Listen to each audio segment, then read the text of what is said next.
Welcome guys to a brand new Season 5 guide, featuring Jinx. In this guide, I'll teach you all the core gameplay aspects to get you rolling with Jinx. I hope you enjoy the video.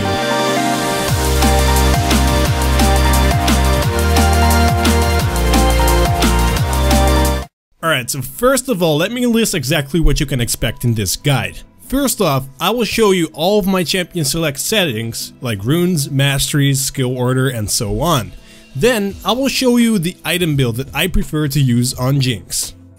Next up, I will show you what Jinx her abilities exactly do and what they should be used for. This will give you a clear understanding of the champion itself. And with that information settled, it is time to get in-game with tips and tricks about how to play the laning phase and how to act in teamfights. Please enjoy. These are the general settings all put together that I use for Jinx. You can simply pause the video right here, copy all these settings and use them for your own game as well. Next up, the item build that I prefer. Keep in mind that the defensive item is situational depending on the game you are in. You can also skip the defensive item to enhance your late game power even more, but you must be excellent at positioning if you choose to go this way. Alright, so with that information, it is of course important to know what Jinx can do with her abilities and how you should be using them. Let me give you a basic understanding. Jinx her passive, Get Excited, gives Jinx a huge movement speed buff whenever she gets an assist, a kill, or when she destroys a turret near her. This movement speed is what Jinx is based on in teamfights because of the huge mobility boost. Her Q, Switcheroo, cycles between Jinx her two guns. You can select a powerful long-range rocket launcher that deals area of effect damage, or you can choose to shoot with her minigun, which shoots faster and therefore has more single target damage.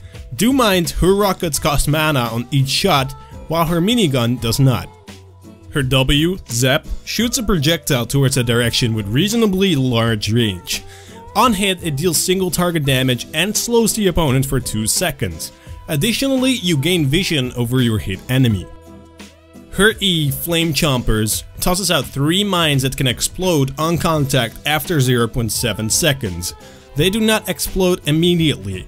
The enemies struck are rooted for 1.5 seconds, which make this skill her protection tool to keep unwanted enemies away. Position them carefully. Her ultimate, Super Mega Death Rocket, shoots out a rocket that explodes upon contact with an enemy champion.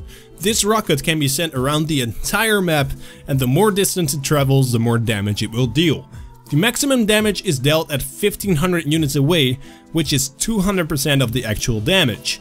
This explosion deals area of effect damage. Now off to the part that you have been waiting for, how to play Jinx during the laning phase and the teamfighting phase. Jinx is a late game hyper carry. This means that she needs time to build up her strength, and her first power spike comes quite late into the game, only at 2 items.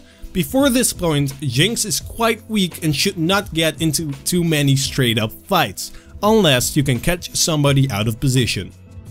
This means that the laning phase is important, because if you lose the lane, your power spike will be delayed even more, making it almost impossible to carry the game unless you can stall out the game for long enough.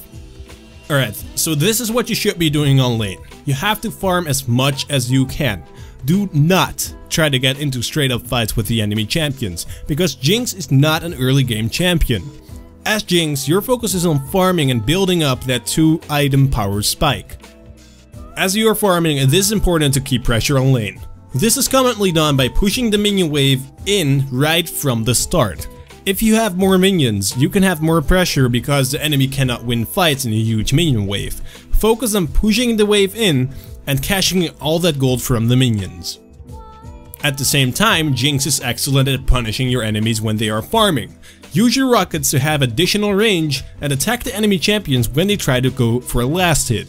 Like I said before, don't get too close because you don't want to get into any fights. All you want to do is poke your enemy to low health and get an advantage by having pressure on lane. If your support has any form of CC and chooses to engage onto your enemies, a nice trick is to directly throw your Flame Chompers below the enemy champion while he is stunned. This will chain your CC with your support, which makes it very hard to counterplay for the enemy champion. Hit your W right after that to slow your enemies and keep poking away at him with your rockets. There is almost no counterplay possible this way. But keep in mind, stay in long range. You never want to be caught by their CC, since there is no real way to escape with Jinx when that happens. Alright, so you push down the enemy turret, farm away, and once you get that 2-item spike, which is Infinity Edge and Phantom Dancer, you are ready to group up and force objectives with your team. Jinx is incredibly strong at this point because of the area of effect damage the rockets can deal, so let's get into teamfighting now. Jinx is an absolute beast in teamfights because of her hyper carry potential. These rockets burn away entire teams simultaneously, which can carry fights into your favor in no time. The most important part here is your positioning. I will release a guide next week about positioning with AD carries, so I won't go into too great detail on this guide. However, I will teach you how to make it easier for you as Jinx. Once a teamfight is started, you do not want to be in a risky position. Stay very far back and try to kill your enemies with your Zap or your Super Mega Death Rocket from a long range. And try getting some rockets in there if you can, as long as you stay safe. You need an assist or a kill to get rolling in teamfights, because your passive makes Jinx one of the best teamfighters. Once you have an assist or a kill, you can turn on Rampage mode. And with this, I don't want you to run into the enemy backline and die horribly, but I do want you to come closer and consistently hit your rockets onto your enemies. Use your flame chompers close to you, so you have something to kite around, and keep hitting them auto attacks. If they choose to go for you, you can just use the insane speed boost from your passive to run all the way to your backline, and this will let your team deal free damage onto them.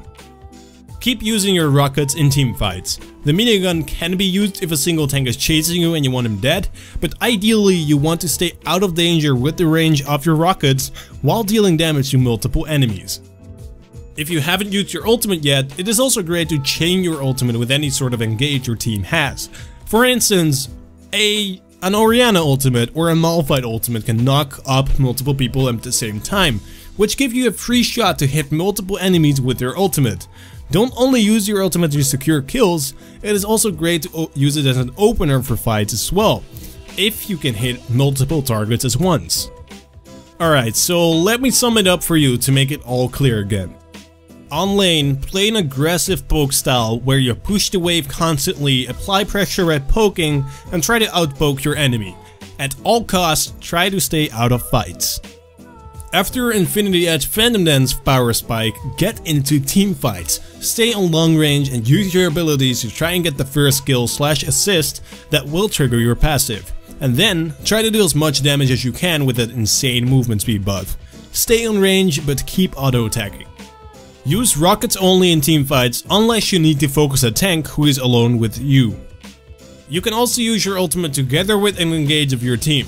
If you can hit multiple targets with it, do it, even if you don't directly kill anyone with it. And as last, I will give you this tip. Please, do not try to hit people across the map with your ultimate. Yes, it can work and yes, it is fun, but the chances are low and it takes off pressure from the enemy if they know your ultimate is on cooldown.